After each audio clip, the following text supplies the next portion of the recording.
biasanya di mata kuliah kita selalu ada kata sejarah, teori, dan kritik. Ya. Nah, kedudukannya bagaimana? Dan tiga kata ini selalu berdampingan. Sejarah, teori, dan kritik ini tatarannya tidak berada pada kegiatan aksi atau operasional atau kegiatan fisik, begitu ya. Tetapi lebih sebagai suatu knowledge atau ilmu pengetahuan yang mendasari baik kita memahami arsitektur, merencanakan atau maupun nanti ketika kita melakukan kegiatan di dalam berarsitektur.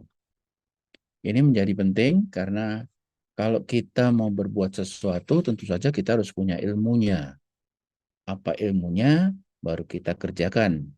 Kita kerjakan, apakah itu berupa rancangan di dalam kertas, ya, berupa gambar desain kita, ataupun ilmu kalau kita melakukan menjadi tukang, ya, di lapangan. Nah, semuanya didapat dari mana?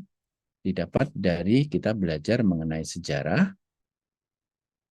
Lalu dari sejarah itu akan muncul beberapa teori tentang arsitektur. Bagaimana sih arsitektur itu? Apakah gunanya, manfaatnya? Dan misalnya kalau kita mau melihat bentuk, mau melihat strukturnya, kita punya ilmunya yang kita belajar dari sejarah. Jadi kita mengambil contoh-contoh, ya, mengambil manfaat keilmuan itu dari kita belajar tentang sejarah. Nanti dari sejarah itu muncullah teori.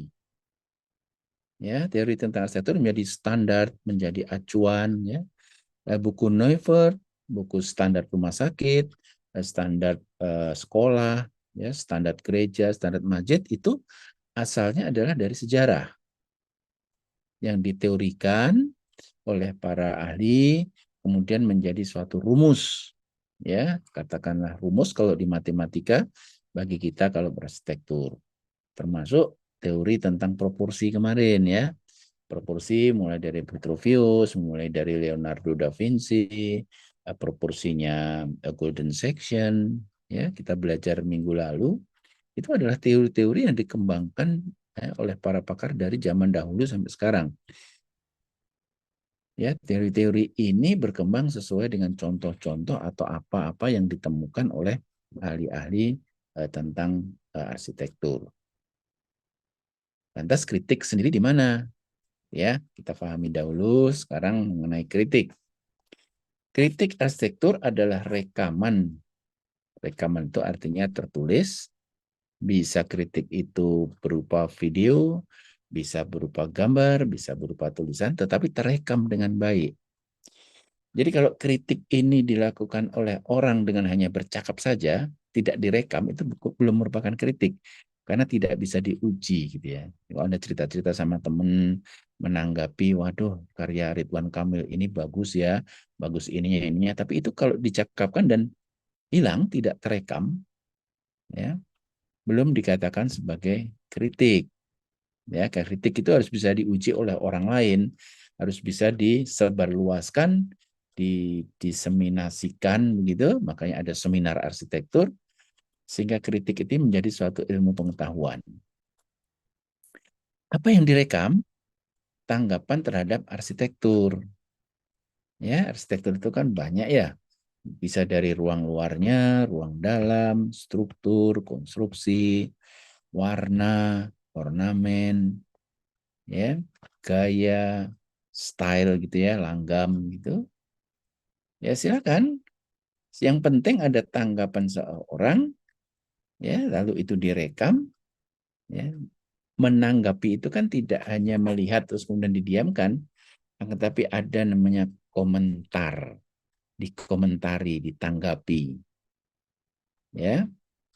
Nah, kata kritik sendiri selalu konotasinya buruk. Wah, kamu kena kritik, ya. Karena secara awam kata kritik ini lantas diasosiasikan sebagai hujatan, penghakiman, ya, penjelekan gitu, tanggapan yang sifatnya seperti itu. Tapi sebenarnya tidak demikian, dikritik lebih sebagai suatu apresiasi, penghargaan, ya, suatu apa ya perolehan keilmuan yang dicapai dengan menanggapi arsitektur, ya. Hakikat dari kritik arsitektur bermaksud untuk menyaring. Menyaring itu apa ya? Kalau ada suatu benda-benda begitu banyak, lalu kita saring, kita fokus pada suatu bahasan atau tanggapan terhadap sesuatu. Karena dalam arsitektur itu kan banyak faktor ya. And the element of arsitektur itu kan banyak ya. Tadi Bapak cerita tentang ada ruang dalam, ruang luar, struktur, warna, dan seterusnya. Banyak gitu ya elemennya. Pintu, jendela, atap, dan sebagainya. Nah, kalau di dalam kritik kita harus fokus, menyaring. Ini mau kritik apanya? Oh, saya mau kritik tentang struktur konstruksinya, ya. Kita beri penghargaan, memberikan apa sih tanggapan kita terhadap struktur yang demikian, ya. Lalu mengelompokkan, dikelompokkan. Oh, dari 100 misalnya arsitektur tradisional Indonesia ternyata bisa dikelompokkan, ditanggapi dengan mengelompokkan. Oh, ternyata atap Jawa, Sumba, Sumbawa itu hampir sama bentuknya joglo. Oh, ternyata arsitektur yang di Danau Toba sebelah kanan dari Danau Toba bentuknya lebih mirip kelompok yang sebelah kiri, ya, dari Tanah Karo, Dairi, Pakpak, Umbangan Sundutan itu hampir sama atapnya. Ya, kita kelompokkan. Itu juga suatu kritik, artinya pengelompokan. Ada yang memilah, dipilah-pilah gitu ya. Oh, arsitektur tradisional itu ternyata ada yang atapnya segitiga, ada yang atapnya runjing, ada yang atapnya segi empat, ada yang atapnya bulat seperti di Papua itu kan atapnya Hona itu kan bulat. Ya, kita pilah-pilah ya menjadi kelompok-kelompok. Nah, lalu kita apresiasi, apresiasi itu tidak untuk dihujat. Oh, kalau yang bulat ini lebih bagus dari yang segi empat itu lebih bagus dari segitiga, bukan itu persoalannya. Akan tapi mengambil bahwa ternyata keragaman arsitektur itu mempunyai ilmu arsitekturnya. Pakai ilmu bagaimana membuat struktur atap toba yang segitiga, bagaimana membuat struktur atap layang di Tanah Karo, gitu ya. Nah, ilmu-ilmu inilah yang tidak diungkapkan sebagai dasar atau landasan nanti kalau kita membuat arsitektur masa sekarang. Jadi kita belajar dari sejarah, mengungkap ilmu ya dari sejarah itu, lalu kita memakainya, mengembangkannya untuk arsitektur yang lebih baik lagi di masa mendatang. Itu inti dari apresiasi. Nah, inti utamanya sebenarnya adalah kata menilai. Ya, menilai itu menyatakan dengan jujur, menyatakan dengan sebenarnya, juga mengungkap, revealing, ya, mengungkap apa-apa ilmu yang belum ada, yang belum pernah dipelajari dari benda arsitektur yang kita tanggapi. Ciri pokok dari kritik adalah penilaian. Bukan mau dibedakan, bukan mau dipertentangkan, bukan mau dihakimi gitu ya. Oh, arsitektur tradisional itu kuno, maka dia cepat ambruk. Tidak ada dari batu bata, hanya kayu saja gitu kan. Tendensinya itu lebih kepada mempertentangkan, menghujat. Itu bukan hakikat dari kritik. Ya, kritik itu sifatnya mengapresiasi. Jadi sebenarnya kegiatan ini juga sehari-hari ya kita semua juga sebenarnya telah melakukan ya. Kalau Anda menggibah teman Anda, rerasan teman-teman Anda, ih anak itu begini ya begini, itu kan sebenarnya kan kritik ya. Tetapi kritik yang sifatnya kadang-kadang negatif, tapi ada juga yang kritik baik. Misalnya, wah dosen ini mengajarnya bagus ya, teratur, tertib, ya gambar-gambarnya banyak. Itu kan apresiasi. Itu sebenarnya sudah kita melakukan kritik. Ya, kalau kita pergi jajan, makan gitu ya, kita pergi ke mall, lalu kita makan, kita bisa mengkritik. Dan seringkali kita sudah melakukan kritik. Waduh, ini kalau Jeko ini enak ya donatnya. tapi minumannya kurang enak, itu sudah melakukan penilaian dan kritik secara sederhana. Ya, jadi Anda jangan merasa bahwa belum pernah melakukan kritik apapun, karena sebenarnya sehari-hari kita sudah melakukan kritik. Bahkan self-kritik pun sudah pernah kita lakukan. Anda pagi ini kalau menggunakan baju biru, sebenarnya tadi pagi sudah melakukan kritik terhadap diri sendiri.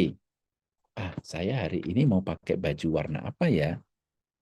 Dibuka lemari ada 12 warna. Ya, secara tidak sadar kita semua sudah melakukan kritik. Kalau saya pakai warna merah, ini cuaca mendung, ya kan? Rasanya adalah terlalu panas. Saya harus memakai warna yang agak biru, agak kelam supaya hangat. Itu sudah kritik ya. Jadi memilih sesuatu pun itu sudah melakukan kritik.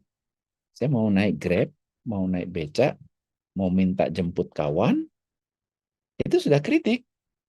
Karena kritiknya adalah kalau jemput kawan, ya kalau dia mau. Kalau enggak, kalau dijemput kawan lama kali. Kalau naik Grab, wah saya menilainya mahal sekarang Grab ya. Oke, kalau gitu Gojek saja, Gojek yang sepeda motor. Nanti mendung pula nih. Itu sudah melakukan kritik. Ya, jadi eh, secara tidak sadar kita sebenarnya sudah melakukan adanya analisis terhadap suatu masalah. Sudah memberikan penilaian. Jika saya lakukan ini, maka akan begini. Jika itu seperti itu, maka akan begini. Itu sudah melakukan kritik, gitu ya, secara sederhana. Ada metode kritik. Jadi di dalam melakukan kritik arsitektur itu kita tidak sembarangan, gitu ya. Akan menjadi kurang efektif jika dikemukakan oleh kritikus itu tidak memahami sifat, ya, metodenya apa gitu, pakai cara apa gitu. Jadi kalau kita asal ngomong saja itu belum kritik, karena harus ada metode yang teratur supaya kritik ini menjadi ilmiah, gitu ya. Kenapa kita melakukan ini?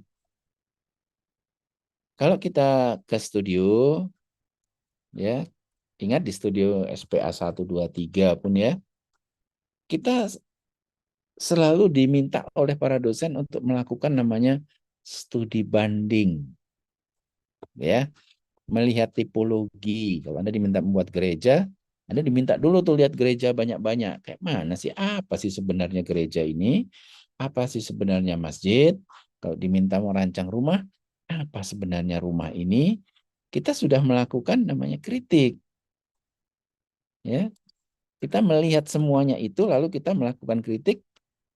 Ketika kita diminta untuk membuat tugas rumah tinggal, ya kita kan diminta untuk melihat, coba studi kamu mengenai ruang tidur, studi mengenai ruang makan, studi mengenai kamar mandi, luasan, besaran, modelnya, tipenya gitu ya.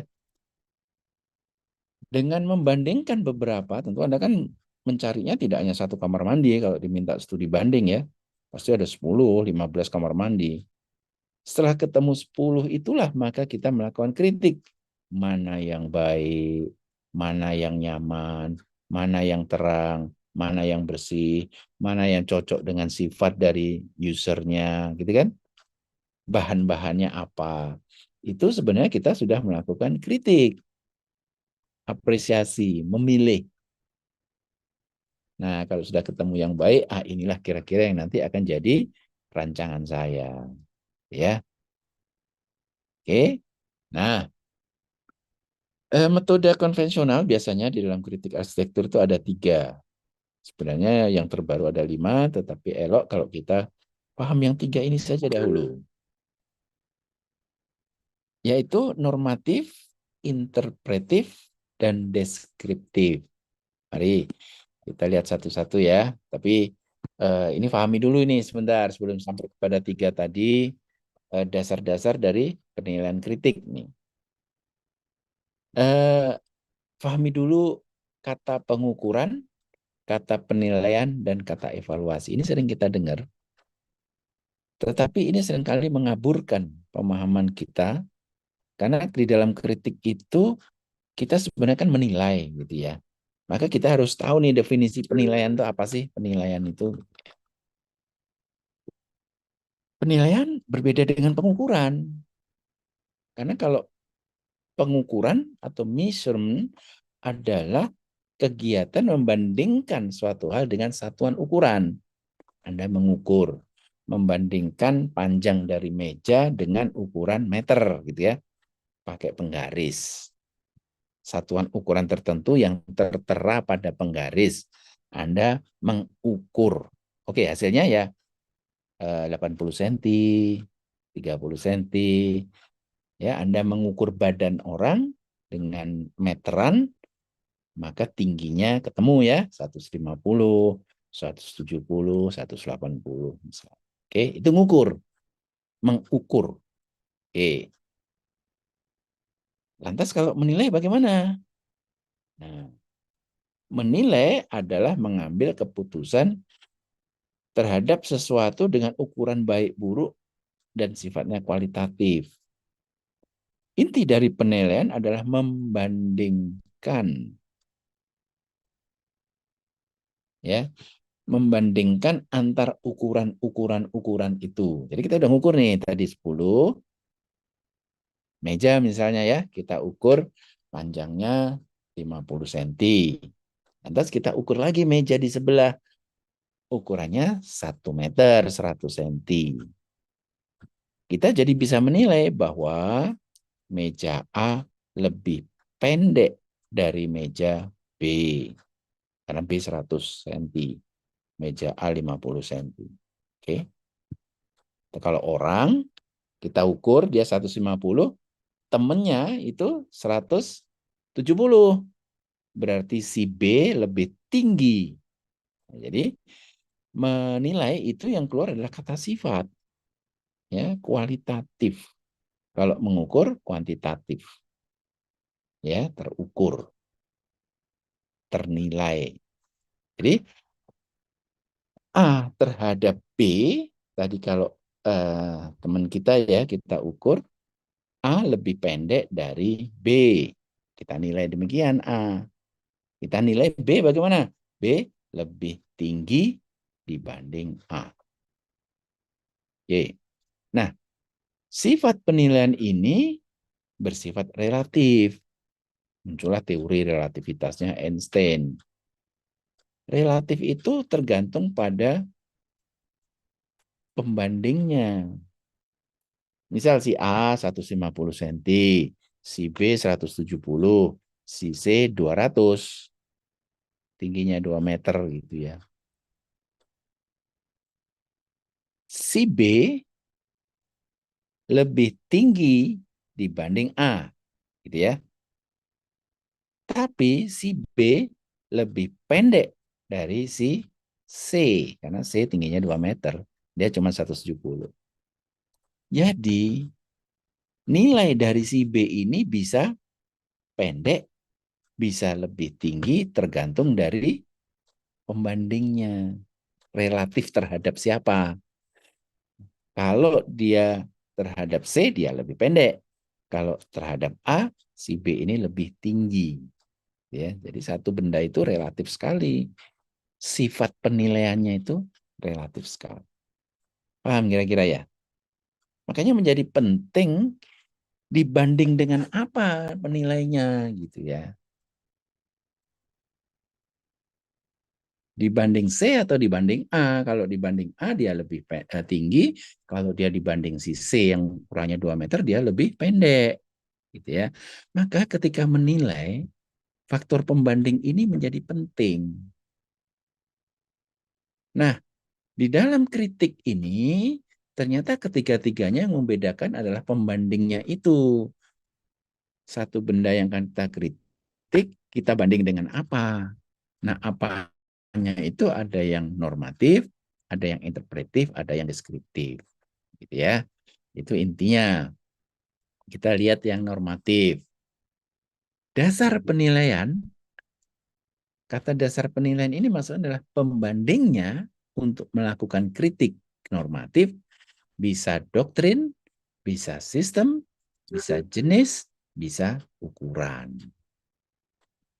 Doktrin, apa itu? Adalah prinsip yang abstrak. Biasanya dikeluarkan oleh para ahli, para arsitek terkenal seperti form follows function. Ya, doktrin yang lain apa? Function should follow form. Less is more. Less is a bore. Jadi sedikit itu membosankan gitu ya. Lalu ada lagi pada zaman arsitektur modern ada ornamentation is a crime. Kalau diornamentasi itu kriminal itu karena bangunan selayaknya adalah bersih, jujur dan seterusnya. Jadi ada doktrin-doktrin, ya ada manifestos dari para arsitek zaman arsitektur modern, pramodern, arsitektur pasca modern, ya kalian pernah belajar sejarah kan? Sejarah arsitektur di masa-masa itu selalu ada doktrin, ada pernyataan dari para pakar arsitek pada zamannya. Ya, doktrin. Ini yang diacu. Jadi ketika suatu bangunan penuh dengan ukiran, dengan ornamentasi, ketika dibandingkan dengan doktrin ornamental is a crime, maka bangunan arsitektur itu menjadi sangat-sangat kriminal karena saking banyaknya ornamentasinya. Tuh. Jadi menanggapinya itu ada dasarnya. Bukan asal bilang ini jelek, ini bagus, ini kriminal, itu tidak gitu ya. Dasarnya apa? Berdasarkan doktrin misalnya. Jadi kalau Anda cakap pun di dalam sehari-hari juga ketika menilai seseorang, ketika menilai sesuatu itu ya harus punya dasar. Kalau tidak kita dianggap omong kosong. Kita dianggap apa ya, hoax gitu ya. Nah, hoax ya. Ini sering ketemu hoax kan? Di TikTok, di WA group itu kan sering muncul tiba-tiba. Wah ini meninggal sekarang. Buktinya nggak ada, gambarnya nggak ada, orangnya masih hidup. Tidak ada bukti gitu. Jadi bukti pembanding itu di dalam kritik salah satunya adalah doktrin. Lalu sistem ini yang dicontohkan ini adalah sistemnya prinsip Vitruvius. Gambar di kanan itu ya, bahwa architectural design itu harus memiliki venustas, utilitas, dan firmitas. Jadi kalau kita melihat satu rumah, Anda lihat dia kokoh nggak? Itu dia tidak kokoh, maka dia tidak disebut sebagai arsitektur yang baik, ya. Atau ternyata tidak indah, ya malah menimbulkan kengerian, ya menimbulkan apa ya suasana tidak enak, maka dia belum disebut sebagai arsitektur. Arsitektur harus memiliki ketiga-tiganya. Ini menurut Vitruvius. Jadi kalau kita melihat satu arsitektur, kita bisa menilai nih. Ini sudah Vitruvius enggak ya? Ini sudah termasuk arsitektur belum ya? Ya. Jadi kita menilai itu masuk akal, ada dasarnya. Oke. Terus ini ada jenis atau tipe. Ya, kalau kita menanggapi, memberi komentar atas arsitektur, bisa berdasarkan jenis atau tipe. Ya, jadi misalnya sejarah arsitektur pramodern itu tipenya apa? Kalau Renaissance itu tipenya bagaimana? Ya, bukan diajari sejarah itu berdasarkan tipe-tipenya. Oh, arsitektur dekonstruksi itu adalah jenis yang begini. Ya, arsitektur metafora itu jenisnya begini, ya, berdasarkan jenis atau tipe. Jadi kita memberi komentarnya itu ada dasar landasannya. Oh, kalau bulat itu kubah itu adalah tipe masjid gitu ya. Kalau Anda membuat gereja pakai kubah menjadi pertanyaan. Nah, itu bisa menjadi kritik gitu ya. Atau yang sekarang kubah-kubah yang demikian banyak, tidak hanya satu, misalnya kubahnya Ridwan Kamil itu kan banyak gitu ya. Itu bisa menjadi kritik karena idealnya atau contoh yang ada dulu kubahnya hanya satu, sekarang banyak. Itu bisa menjadi kritik, bisa menjadi tanggapan atau pembahasan. Itu saja bukan untuk bahwa yang satu lebih bagus dari Ridwan Kamil yang kubahnya banyak atau kubah banyak lebih jelek, ya. Karena kita tidak sedang membandingkan. atau mempertentangkan, kita hanya mengapresiasi, ya.